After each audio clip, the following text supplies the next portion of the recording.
नमस्कार। आज फिर उपस्थित हुआ हूं एक हस्तरेखा के साथ में। ये 57 वर्षीय युवक का हाथ है। 57 वर्ष की उम्र है। ओरिजिनल हाथ एडिटिंग टीम से मैं कह दूंगा बीच बीच में डाल देगी उनका ओरिजिनल हाथ। उसकी कुछ रेखाएं मैंने जो है खींच रखी हैं।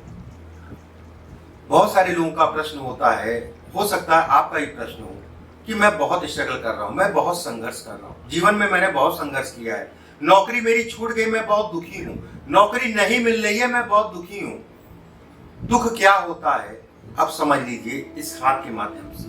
कुछ चीजें मैं बताता हूं इस युवक के बारे में। 57 वर्ष की उम्र है। लगभग जो है ये समझ लीजिए बुढ़ापे के दौर में शुरू हो चुके हैं। 57 वर्ष की उम्र। पैदा होने के बाद 12 सालों के अंदर माँ और बाप दोनों का साया छूट गया। चाचा ने पाला। लगभग जो है 20 साल की उम्र तक चाचा के पास रहे। जो जमीन जायदाद पिता की थी वो कहीं ना कहीं चाचा ने अपनी बना ली। पढ़ने का सौभाग्य मिला। पढ़ाई इन्होंने की, बीए उस समय पे किया। बहुत 57 वर्ष की उम्र है तो उस समय पे बीए इन्होंने किया। पुराना जन्म है। 23 वर्ष की आयु में रिश्तेदारों ने कहीं ना कहीं इनका विवाह करा दिया। रिश्तेदारों ने विवाह 2 साल तक चला। विवाह 2 साल तक चला और 8 साल तक का विवाह का केस चला, डिवोर्स का। उस जमाने में 2 साल केवल विवाह चल पाया, उसके बाद अलगाव हो गया और 8 साल जो है उसका केस चला। सौभाग्य से कहा जाए, पढ़े लिखे थे उस समय पे, उन्होंने बीए किया था तो सरकारी नौकरी मिल गई। 4 सालों तक सरकारी नौकरी की। उसके बाद नौकरी से रिजाइन दे दिया। आधा दर्जन से ज्यादा, लगभग 7 से 8 काम जो है उन्होंने अपने जीवन में किया और कोई भी काम जो है 2-3 साल से ज्यादा नहीं चल पाया। कर्ज इतना कि कर्ज के तले ऐसे दबे, लोगों ने मुकदमा किया। 4 से 5 साल जो है जेल यात्रा भी इन्होंने की। इतना कर्ज हो गया। व्यवसाय कोई नहीं चला। व्यवसाय लगभग आधा दर्जन से ज्यादा, 7 से 8 व्यवसाय जो है इन्होंने बदले। आज के समय में ये प्राइवेट नौकरी कर रहे हैं, अपने जीवन का यापन कर रहे हैं। इसे कहते हैं दर्द। ना संतान है। पत्नी 2 साल के लिए थी। 8 साल जो है कहीं ना कहीं डिवोर्स चला। 57 साल की उम्र है। माँ बाप का साया शुरुआती में जैसा मैंने बताया 12 साल में उड़ गया। मैं बस यही कहूंगा, मैं बिल्कुल ऐसा नहीं कहूंगा कि इसमें जो है इनमें सब कुछ अच्छा था, इनकी गलतियां नहीं थी। उन्हीं गलतियों पे मैं आपको आज प्रकाश डालना हूं और जो गलतियां इनकी थी उन गलतियों को मैं बताऊंगा और जो हुआ इनके साथ, किन रेखाओं के कारण ऐसा हुआ उसके बारे में भी बताऊंगा। बस यही कहूंगा, परमात्मा इतना दुख किसी को ना दे और कहीं ना कहीं ये भी कहूंगा कि सद्बुद्धि, परमात्मा हर किसी को सद्बुद्धि दे। बस ये भी कहूंगा। चलिए हाथ पे आते हैं। कुछ विशेष लोगों पे बात करेंगे। धन को लेके, विवाह में ऐसी क्यों दिक्कत आई, कर्ज क्यों चढ़ा या जेल क्यों गए। अब ये मरण और जीवन के बारे में बात नहीं करेंगे क्योंकि सोशल मीडिया पे किसी के जैसे 12 साल में क्यों माता पिता का देहांत हो गया, इस पे बात ना करके कुछ ऐसे बिंदुओं पे बात करेंगे जो जरूरी है। एक चीज और मैं ये कहना चाहूंगा, ऐसा कोई जरूरी नहीं है कि सभी लोगों के हाथ में एक जैसी रेखा हो। सबकी रेखाएं अलग अलग थोड़ा थोड़ा होती हैं। किसी के हाथ में जो है, अगर कर्ज की बात करें तो कर्ज से संबंधित कुछ अलग रेखाएं भी हैं। मैंने कई वीडियो बनाए और बहुत सारी रेखाएं जो कर्ज को दिखाती हैं। चाहे विवाह से संबंधित जो है, अगर कहा जाए इनके हाथ में अगर ये रेखाएं मिल रही हैं आपके हाथ में, थोड़ा सा धैर्य कर लीजिएगा। और इसके अलावा भी विवाह से संबंधित या विवाह में तनाव से संबंधित बहुत सारी रेखाएं हैं। पीछे के वीडियो में मेरे जाके आप देख सकते हैं, मैंने कई वीडियो जो है बनाए हैं इससे संबंधित, चाहे विवाह हो, चाहे धन हो, चाहे कर्ज से संबंधित। इस हाथ में जो रेखाएं हैं उस पर बात करेंगे। सबसे पहले हम बात कर लेते हैं कि 2 साल का विवाह और 8 साल जो है डिवोर्स में एक भारी दुख, भारी पीड़ा वो कैसे मिली। देखिए, मैंने कई बार आपसे कहा कि ये रेखा अगर कहा जाए, इस रेखा की अगर बात किया जाए तो विवाह से संबंधित चीजों के लिए अच्छी नहीं कही गई। वैवाहिक सुखों में कमी को ये दिखाती है कहीं ना कहीं ये रेखा। कारण कुछ भी हो सकता है, मैं बिल्कुल ऐसा नहीं कहूंगा कि डिवोर्स हो सकता है, स्वास्थ्य से संबंधित समस्या हो। ये रेखा कहीं ना कहीं स्वास्थ्य हो या तनाव हो, उससे संबंधित चीजों को दिखाती है। एक बात। दूसरी बात अगर देखा जाए, इनके शुक्र के क्षेत्र पे एक बक्सा बना है, बॉक्स, कहीं ना कहीं ये भी इंगित करती है विवाह से संबंधित चीजों में तनाव। धन के लिए कुछ अच्छा है लेकिन विवाह के लिए खराब कहलाएगा, विवाहिक सुखों में कमी को दिखाती है। एक रेखा आप देख रहे होंगे, इनके ओरिजिनल हाथ में भी देखा होगा, एक रेखा जो है इनके शुक्र पर्वत से निकली और एक दीप का चिन्ह बन रहा है। ये भी रेखा कहीं ना कहीं ये कहा जाएगा वैवाहिक सुखों में कमी करती है। ठीक है, विवाह से संबंधित चीजों के लिए अच्छा नहीं कहा गया है। विवाह के लिए जो देखा जाता है इस जगह से, ठीक है, इस जगह पे अगर देखेंगे सिर्फ एक रेखा है और वो रेखा बेहद गाढ़ी है, बेहद गाढ़ी रेखा है और लंबी रेखा है, एक रेखा है। ये कहीं ना कहीं कुछ बिंदु ऐसे मैंने बताए जो विवाह से संबंधित चीजों में विच्छेद करते हैं। अब एक रेखा है तो विवाह चल जाएगा, भले थोड़ा सा स्वास्थ्य से संबंधित थोड़ा सा तनाव हो आपस में, कहीं ना कहीं विवाह जो है तनाव को लेके चलता रहेगा।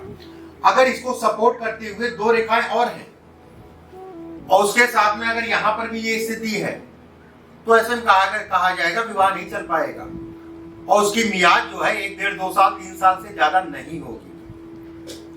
एक बात।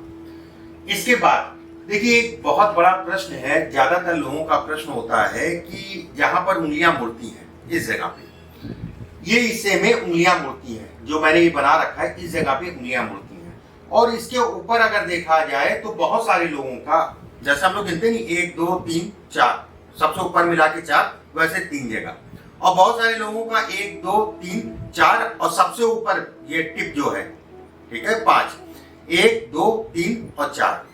यहां पर भी एक रेखा होती है इस जगह पे, ये रेखा हो सकती, इनके हाथ में जो है ये इसके ठीक ऊपर है, हो सकता है बीचों बीच में हो रेखा, अलग से रेखा, कम हाथों में है लेकिन होती है। और बहुत लोगों का प्रश्न होगा इसका क्या मतलब है। अगर ये रेखा जहां पर मुड़ रही है उसके ऊपर इसके बीच में और इसके बीच में अगर रेखा हो, ठीक है, तो ऐसे में कहा जाएगा जातक या जातिका बेहद गुस्सैल, बेहद स्वार्थी, बहुत स्वार्थ होता है ऐसे लोगों के अंदर, मित्रों से कभी नहीं पटेगी, लोगों से कभी नहीं पटेगी, पैसा के लिए सामान्य है, पैसा मैं नहीं कहूंगा कि आएगा कि नहीं आएगा, पैसे के लिए सामान्य है, पैसे के लिए सामान्य है, लेकिन पैसा ऐसे लोगों के पास टिकता नहीं, पैसा खूब उड़ाएंगे, ठीक है, खूब उड़ाएंगे। ये रूड नेचर को दिखाती है, कहीं ना कहीं कहा जाए जीवन में एक नेचर ही है, एक ऐसा विकल्प है जो सरवाइव करने में आसानी देता है। ठीक है, नेचर का मतलब हो गया आपका स्वभाव, और स्वभाव जिनका अच्छा होगा वो सबसे जो है कहीं ना कहीं मिलजुल के रहेंगे। कहीं फंसते हैं तो अग्रेशन ना करके, गुस्सा ना करके आराम से अपनी चीजों को निकाल ली जाएगी। एक बेहद अच्छा उपाय या विकल्प इन लोगों के पास रहता है। ठीक है, अगर यहां पर ये है तो ये विकल्प जो है कहीं ना कहीं खत्म हो जाता है। स्वार्थ, बेहद स्वार्थी। अब इनके हाथ में देखिए, ये हिस्सा अगर कहा जाए तो ये छोटा है, शनि उंगली के बीच का हिस्सा जो है काफी छोटा है। ये धन के लिए भी इसका जो है कहीं ना कहीं जिक्र किया जाता है, धन भी देखा जाता है। ये जितना हिस्सा लंबा होगा उतना ही अच्छा कहलाएगा। किसी प्रकार का कोई विशेष दाग धब्बा नहीं है, कोई रेखा नहीं है। मान लीजिए कुछ रेखाएं अच्छी कहलाती हैं, लेकिन मान लीजिए कोई रेखा नहीं है और कोई दाग नहीं है, तो कहा जाएगा धन की स्थितियां जातक के लिए अच्छी है। इसके बाद ये उंगली आप देख रहे होंगे, मैंने कुछ पतली बना रखी है, और आपने हाथ में भी उनके देखा होगा कि सूर्य की उंगली और गुरु की उंगली ऊपर से पतली है। ठीक है, ये घर का सुख नहीं देती है। जिस जगह पे पैदा होगा जातक उस घर का सुख नहीं मिलेगा, और कहीं ना कहीं ये कहा जाएगा व्यक्ति दर दर भटकता रहेगा, कुछ समय यहाँ रह लेगा, कुछ समय वहां रह लेगा। ये अस्थिरता को दिखाती है, अस्थिरता जिसे कहते हैं। नशे को दिखाती है, नशे में अपने जीवन का हनन कर लेते हैं, जीवन समाप्त कर लेते हैं। नशा, ऐसे लोगों को नशे से बेहद दूर रहना चाहिए। और कहीं ना कहीं अगर कहीं मकर जाल में फंस गए कर्ज के, तो वो सूद ही चलता रहेगा। ठीक है, वो ब्याज दे के या फिर भागने की स्थिति में आ जाएंगे। ये अच्छा संकेत नहीं है। इसके बाद एक रेखा इनकी अगर देखा जाए तो यहां से सीधे सीधे आई और बुध और सूर्य की बीच की उंगली में पहुंच गई। ऐसे में भी ये कहा जाएगा व्यक्ति वाद विवाद, मुकदमेबाजी, झगड़े, झंझट इत्यादि चीजों को दिखाता है। अगर इस जगह से कोई रेखा स्पष्ट और साफ, इसको हम कहते हैं राहु की रेखा या मंगल की रेखा, दो तरीके से कहा जाता है। जब भी इस जगह से मतलब यहां से अगर कोई रेखा आ रही है, इस जगह को काट के जा रही है, तो ये राहु की रेखा। अगर इस जगह से कोई रेखा जाए और सूर्य को काटे, मस्तिष्क रेखा को काटे, भाग्य रेखा को काटे, हृदय रेखा को काटे, तो ऐसे में कहा जाएगा व्यक्ति का भाग्य मजबूत नहीं है। बेहद मेहनत करना पड़ेगा, संघर्ष करना पड़ेगा, अपने आप को कोर्ट कचहरी इत्यादि चीजों से दूर रखना पड़ेगा और अपने खून से संबंधित बीमारियों से दूर करके चलना पड़ेगा। किडनी से संबंधित बीमारियों से अपने आप को दूर करके चलना पड़ेगा। ये दोनों को दिखाती है। ये रट लीजिए, ये 90% वाली नहीं है, ये 100% वाली रेखा है। ये दिक्कत देगी, उसमें किसी प्रकार का कोई संदेह नहीं है। जिस दिन रेखा बनने लग जाए तो समझ लीजिएगा आने वाला समय अच्छा नहीं है। इस रेखा पे अगर देखें, जो इनकी हृदय रेखा है, हृदय रेखा पे अगर देखा जाए एक तिल बन रहा है इस जगह पे। हृदय रेखा या ऊपरी रेखा, इसे ऊपरी रेखा भी कहते हैं। हृदय रेखा अगर कहा जाए, अगर यहां पर तिल बने तो भी जीवन में सुखों में हनन करती है। चाहे वो स्वास्थ्य से संबंधित हो, चाहे बीमारियों से संबंधित हो। धन की यहां पर अगर बात करें, धन के लिए मैं कहूंगा सामान्य है, धन का विचार नहीं किया जाएगा यहां से। कारण उसका जो है, अगर देखें हृदय रेखा इनकी बिल्कुल सीधी है, सीधी हृदय रेखा अच्छी कराती है। लेकिन स्वास्थ्य के लिए, सुखों के लिए अगर कहा जाए, इस पे तिल आना अच्छा संकेत नहीं है। कहीं ना कहीं ये भी संकेत देती है कि व्यक्ति को ब्लड से रिलेटेड समस्या होगी। ठीक है, और भी बहुत सारी चीजें कही जाती है इससे, लेकिन इस प्लेटफॉर्म पे उन चीजों के बारे में मैं नहीं बता सकता इस प्लेटफॉर्म पे। इसके बाद एक रेखा आप देख रहे होंगे इस जगह पे, मंगल क्षेत्र से, ये ऊपरी मंगल है, मंगल क्षेत्र से एक रेखा जो है इस तरीके से नीचे से जा रही है। ये भी कहा जाएगा व्यक्ति विवादित होगा। व्यक्ति जो है कहीं ना कहीं थाना, पुलिस, मुकदमेबाजी, झगड़े, झंझट, वाद विवाद से व्यक्ति को अपने आप को दूर करके चलना पड़ेगा। ये जमीन से संबंधित, मकान से संबंधित चीजों में धोखा कराती है। बहुत सोच समझ के लीजिएगा। अगर ये रेखा है, पहली बात तो ऐसे लोगों का मकान बन नहीं पाता है। जमीन तो ले ली, अगर मकान बन भी गया मान लीजिए, तो मकान का सुख नहीं मिल पाता है, उसमें रहने का सुख नहीं मिल पाता है। जमीन ली थी, वो वाद विवाद में फंस गई, वो कहीं ना कहीं झगड़े झंझट वाद विवाद में फंसी और उसका पैसा कहीं ना कहीं डूब गया या फंस गया। ये इसको भी इंगित करती है। मस्तिष्क रेखा की बात कर लेते हैं। मस्तिष्क रेखा जब आप देखेंगे इनकी, तो आगे जाके एक द्वीप का चिन्ह बन रहा है। ठीक है, द्वीप का चिन्ह महाराज लगभग जगहों पे खराब है। सीधे सीधे शब्दों में कह दी, बस अलग अलग जगहों पे अलग अलग उसका मतलब है। इनकी मस्तिष्क रेखा मैंने ये बनाई और इस जगह पे अगर देखा जाए द्वीप का चिन्ह बन रहा है। ऐसे व्यक्ति नेगेटिव होते हैं। ऐसे लोग जो है शराब, मदिरा, पान इत्यादि चीजों का सेवन करते हैं। ऐसे लोग का चरित्र भी अच्छा नहीं होता है और कहीं ना कहीं जीवन में हताश रहते हैं, कहीं ना कहीं जीवन में फ्लॉप हो जाते हैं और फिर जीवन जो है धीरे धीरे जो है खत्म होने लगता है। ये अच्छा संकेत नहीं है। ऐसे लोगों के अंदर ऊर्जा की कमी होती है और जब ये निशान बने तो कहीं ना कहीं प्रभु की भक्ति, ईश्वर का आशीर्वाद और एक काम जरूर कर लीजिएगा। ठीक है, अगर किसी प्रकार का पितृदोष है कुंडली में, क्योंकि पितृदोष को भी दिखाता है, तो उस पितृदोष की शांति जरूर करा लीजिएगा। ये पितृदोष को दिखाता है और प्रबल पितृदोष को दिखाता है। जैसे कहते हैं प्रबल पितृदोष और नेगेटिव थिंकिंग को ये दिखाता है, नकारात्मक सोच को दिखाता है। सूर्य की रेखा अगर देखी जाए, सूर्य की उंगली के नीचे एक रेखा इनकी स्पष्ट और साफ है। इसके कारण गुरु का क्षेत्र अगर देखा जाए सामान्य उठा है। इसके कारण अगर कहा जाए तो गुरु के क्षेत्र पे जो है, जहां से उंगली शुरू होती है, उस जगह पे इस तरीके से 2 से 3 रेखाएं हैं। ज्यादा रेखाएं होना भी अच्छा नहीं है, 2 से 3 रेखाएं अच्छी कहलाएगी। इसके कारण आज तक व्यक्ति जीवित है और खा रहा है।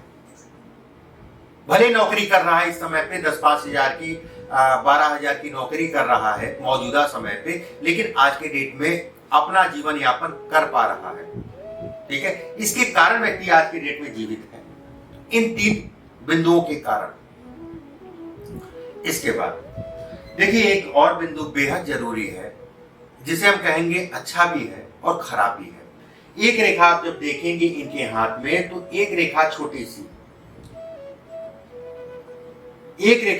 सी अगर देखें तो इस जगह से गुरु की उंगली के ऊपर जा रही है। इस रेखा के कारण जातक का विवाह हुआ। इस रेखा के कारण जातक को अगर कहा जाए, इसके कारण और चंद्रमा के कारण जो है जातक को सरकारी नौकरी मिली। ठीक है, इसके कारण ये जो आपकी जीवन रेखा है, जीवन रेखा बेहद घुमावदार है। ये जीवन में स्थिरता को दिखाती है। इसके कारण कुछ समय तक व्यक्ति जो है अपने काम पे रहा, उसके बाद उसने जो है चीजों को छोड़ दिया या काम सरकारी नौकरी छोड़ दी और धन के लिए संघर्ष करता आया। तो सामान्यतः अगर कहा जाए ये अच्छी भी है और ये खराब भी है। अगर ये रेखा बने संतान का सुख ना दे, संतान का सुख नहीं मिलेगा। अभी मैंने कुछ दिनों पहले 4-5 दिनों पहले एक वीडियो डाली थी जीवन रेखा और मस्तिष्क रेखा का संबंध। उसमें मैंने ये कहा था कि जब भी अंगूठे के बेहद पास से अगर आपकी जीवन रेखा निकल रही है, देखिए एक चीज समझिए, चलिए मैं लास्ट में समझा दूंगा, अभी मिटाना ठीक नहीं है। अगर ये रेखा जो है अंगूठे के बगल से बिल्कुल इस जगह से, ठीक है, ये अंगूठा है, ठीक है, अगर यहीं से निकल रही रेखा और ये हिस्सा जो है काफी छोटा बन रहा हो, जीवन भर संघर्ष में व्यक्ति निकल जाएगा। जीवन में कहीं तरक्की नहीं मिलेगी, कहीं ना कहीं ये गरीबी को दिखाता है, सुखों में कमी करता है और जीवन जो है कहीं ना कहीं संघर्ष में निकल जाता है। ये इसको इंगित करता है। एक बार मैं आपको जो है लगभग सभी रेखाओं के बारे में मैंने बता दिया, ये समझा देता हूँ। ये पॉइंट आपके लिए बेहद जरूरी है। और जानकारी के लिए अभी 4-5 दिनों पहले मैंने इसका वीडियो भेजा है कि अगर जीवन रेखा और मस्तिष्क रेखा से किस प्रकार से हम लोग संबंध देखते हैं। देखिए अगर ये अंगूठा है, अंगूठे के मान लीजिए 1 इंच या 1.5 इंच या 2 इंच के पास में निकल रहा है तो ये खराब कहा जाएगा। ज्यादातर हाथों में ये कम से कम इतना दूरी रहती है, ये दूरी जो है रहती है, थोड़ा सा ये दूर होना चाहिए और ये हिस्सा जो है थोड़ा सा बड़ा होना चाहिए। अगर ये हिस्सा जो है इसके ऊपर चढ़ जाएगा तब तो खराब कहलाएगा। इसके लिए आप वीडियो देख लीजिएगा, ठीक है, जो मैंने अभी 3-4 दिनों पहले भेजा था। इस तरीके से कुछ समझाने के उद्देश्य से एक हाथ का विश्लेषण मैंने किया और उम्मीद करता हूं चीजें आपने समझी होंगी। एक चीज और मैं यहाँ कहूंगा, एक रेखा छूट रही है, बेहद प्रभावी रेखा है, कर्ज से नहीं निकलने देती है। जिस तरीके से मैंने ये कहा इसके बारे में और कुछ रेखाएं और मैंने बताई जो कर्ज से संबंधित चीजों को दिखाती है। जब भी शनि के नीचे अगर रेखा जो है, ज्यादातर रेखा जो होती है ऐसे होती है, ठीक है, इस टाइप से जो है हाथ में रेखा होती है। लेकिन अगर ये रेखा पूरी चौड़ी हो जाए, गाढ़ी हो जाए, जीवन पर्यंत जो है व्यक्ति को कर्ज नहीं लेना चाहिए। कर्ज से निकल नहीं पाएगा और कहीं ना कहीं अपने स्वास्थ्य का विशेष ध्यान रखना चाहिए। ऐसे लोगों को स्वास्थ्य के लिए और कर्ज के लिए बेहद खराब कहलाएगा। अगले वीडियो में कुछ और अहम जानकारी ज्योतिष से संबंधित फिर लेके उपस्थित होगा। स्वस्थ रहिए, मुस्कुराते रहिए, परमात्मा आप सभी को स्वस्थ रखे। अभी के लिए बस इतना ही। नमस्कार।